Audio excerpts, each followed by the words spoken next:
I would like to know, how can we improve imagination? Because I get stuck when I try to go with the flow, when I try to imagine things being in the vortex. My common sense or my grounding sometimes is so strong, or I look at the past so often that things repeat. I get stuck in these cycles. And maybe because I use my intellect too much, and I love the knowledge, and I love the questions of today about the knowledge and knowing why. I would like to know how, being so reason-oriented, how can I improve my imagination to, when I'm in the vortex, I can really visualize and materialize better. Well, when you're in the vortex, you don't have to improve your imagination because the vortex will reveal more to you. In fact, that's what true power and mastery is making your way to the vortex and then in that vibrational attitude of then experiencing the revelation of the broader perspective. You see, you've been sifting through the contrast and you've built not something that is imaginary, but something that is real, that will begin to show itself to you. Oh, we're about to have a really wonderful conversation here, so prepare yourselves. We're going to new places with this. There are so many things we want to give to you all at once, so we're just going to slow down here and build a little bit of a basis for it. First, we want to say to you that we really enjoyed your words about the images that you've been focused upon, and we could feel, even though you didn't use the word, momentum in that. In other words, you get so good at having experiences and recalling the experiences that there is a lot of vivid imagery in memory. And the reason that there is so much vivid imagery in memory is because as you lived it, first of all, there was the thought that preceded it, and then there was the expectation of it, whether you knew it or not, and then there was the manifestation of it, and then there was the observation of it, and so all of that was the creating of a basis of imagery. So what you've lived, or what you remember, that's really vivid imagery, even though it's not happening right now. Would you agree? Imagery meaning imagination. You're using imagery. You're not seeing it. You're not observing it. It's imagery because it has a vibrational basis that is practiced. This is a good conversation, isn't it? So now let's add to this conversation the word specific, because you lived it and you've talked about it and you've remembered it.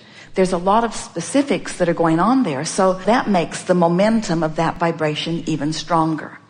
So then you're saying, I would like some positive imagery or some different imagery or some motion forward imagery, something different than perhaps what I'm living or what I've lived.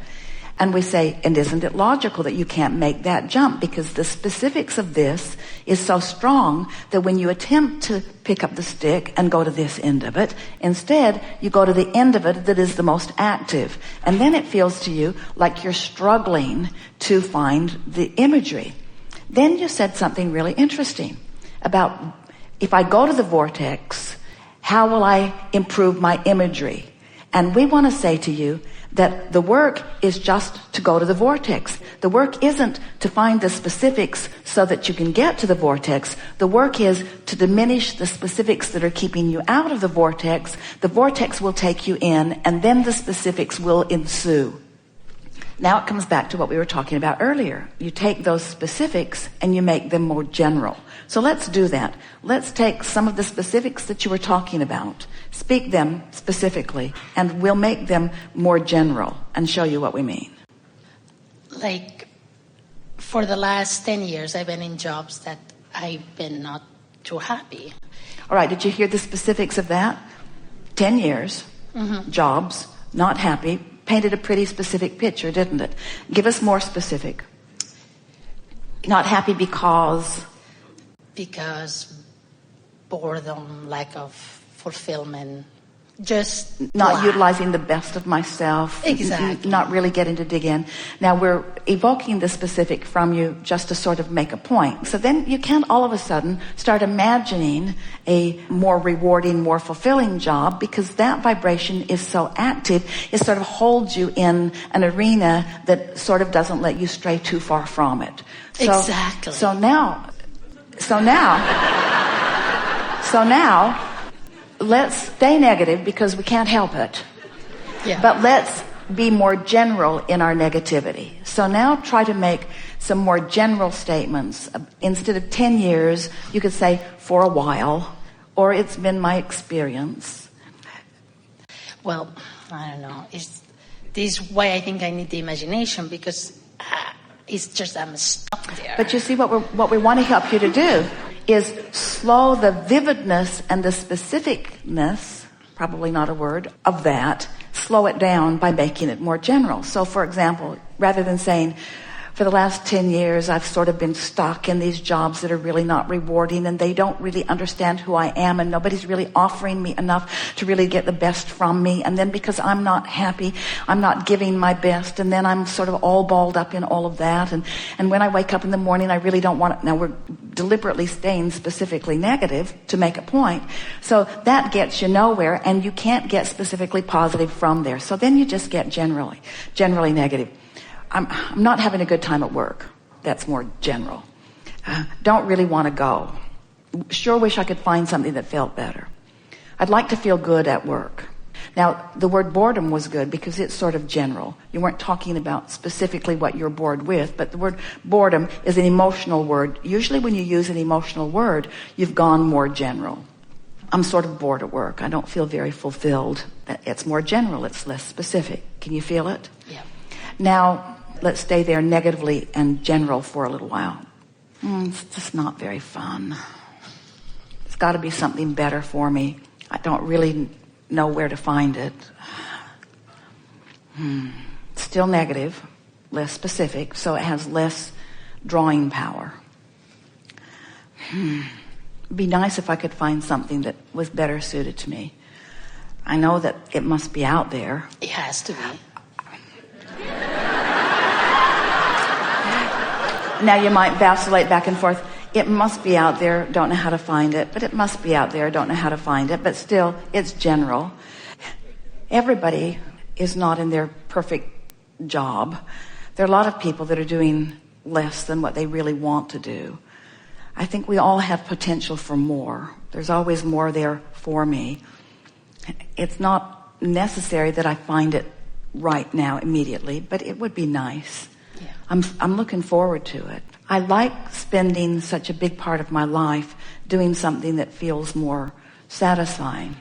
I do believe that it has to be there and that eventually I'll find it.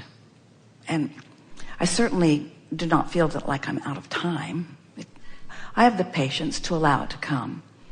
And I do think that in all of my not enjoying what I've been doing, that I probably have put plenty of good stuff into my vortex. So I imagine that there's stuff queued up there for me, probably more than I even realize.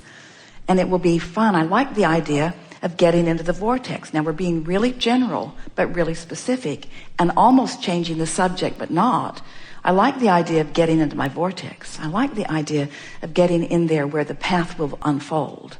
I like believing that it's out there for me. I like believing that the universe has it lined up. I like believing that the cooperative components have already been aligned. And I like believing that all I have to do is sync up with that. And I like this feeling of feeling lighter about it. I'm looking forward to getting on that trail. And I like the feeling that as the trail starts revealing itself to me, that I'll know it. And it's going to be fun. This journey toward this improved employment is going to be really fun. And I'm not sure I'll ever find the perfect work. I think I'll just always be on my way to the improvement, on my way to the improvement. And there's something nice about always being on my way to the improvement that sort of diffuses the not perfection of where I stand. But I don't ever really want to be in a place of perfection because it's always going to be improving. So where I am is pretty much all right. This is just a never-ending, always unfolding journey of getting more and more of who I am and what I want. And I have to believe that in the middle of this job that is unrewarding, I put all kinds of stuff in my vortex that is more rewarding, which makes all of this part of the important process. And so actually I'm coming to realize that right here and right now, I love where I am.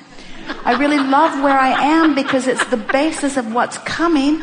And who can start a journey without having a starting place? And isn't a starting place all right no matter where it is? And so I'm not even sure why I was not liking where I am. I'm not sure what's wrong with where I am. I think it's pretty much okay with where I am.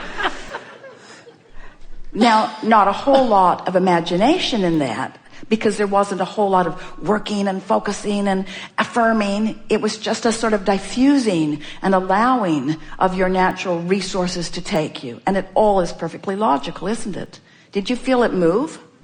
They felt it move because as we were speaking to you, you felt the true resonance of what you know. You see, talking about your looking through the eyes of Source and seeing the ant on the sidewalk, hearing through the eyes of Source, knowing through the knowledge of Source, that's what being in the vortex is. It gives you clear view. So when you're standing, wherever you're standing, and you have diffused your resistance, so you're allowing the fullness of Source to look through, now suddenly there are all kinds of delicious discoveries right there where you are, you see. All kinds of wonderful discoveries.